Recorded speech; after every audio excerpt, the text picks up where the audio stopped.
ఇంకా కొద్దిగా భారీగా పెట్టింటే అన్న నేను ఏమంటున్నా అంటే చాలా మంది అయితే నేను చెప్తున్నా, నేను కంపేర్ ఎందుకు చేస్తున్నా అంటే చాలా మంది విరూపాక్షని కంపేర్ చేస్తున్నారు. రియల్ చెప్తున్నా, ట్రైలర్ చూసినా దాంట్లో చూసినా ప్రతి ఒక్కరు విరూపాక్షని అన్నారు. అందుకే అంటే జనాలకి ఒక క్లారిటీ అనేది ఇవ్వాలి. అంటే థియేటర్కి వచ్చి మనం ఇప్పుడు నేను అంటే స్పాయిలర్ చేయకూడదు. అదే విరూపాక్ష రావడం వల్ల ఏమవుతుంది అంటే వాళ్ళు కొద్దిగా మైనస్ అంటే అరే బాగాలేదని అనుకుంటారేమో, ముందరే ఎక్స్పెక్టేషన్ లేకుండా వస్తే వాళ్ళకి నచ్చుతుందని నేను చెప్తున్నాను అనమాట. అవైతే ఇంకా ఏ స్పాయిలర్ అయితే నేను చేయను. వాళ్ళ లవ్ స్టోరీ లాస్ట్కి ఏమవుతుంది ఏం కథ అనేది చూస్తా.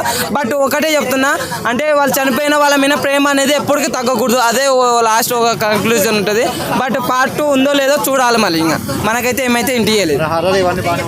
హర్రర్ అన్న ఉండేవి కానీ ఫస్ట్ హాఫ్లో బాగుండే, సెకండ్ హాఫ్లో అనేది అంత లేవు అన్న. బట్ నేను అదే చెప్తున్నా కదా, చాలా మంది ఆ సినిమాని ఎక్స్పెక్టేషన్ చేయడం వల్ల ఏంటంటే కొద్దిగా మైనస్ అవుతున్నారు. మరి అంత హర్రర్ అయితే లేవు. కొన్ని ఉండేవి బ్యాక్గ్రౌండ్ మ్యూజిక్ పరంగా కూడా ఇంకా కొద్దిగా భయపెట్టించింటే భయంకరంగా బాగుండేదని అనిపించింది నాకైతే. ఆడైతే కొద్దిగా ఆడొక్కటి కొద్దిగా చేసింటే ప్రయత్నం బాగుండేది. బట్ స్టోరీ లైన్ బాగానే, అంటే ఆ సెకండ్ హాఫ్లో లాస్ట్ హీరోయిన్ ఉంటుంది, అది మాత్రం భలే చేసిండు. అరే ఎట్లా అని మనకు ఒక సస్పెన్స్, ఎందుకు గురించి హీరో ఇట్లా చేసిండు అని అనుకుంటాం. కానీ అది మాత్రం బాగా గ్రిప్పింగ్గా బాగా అనిపించింది.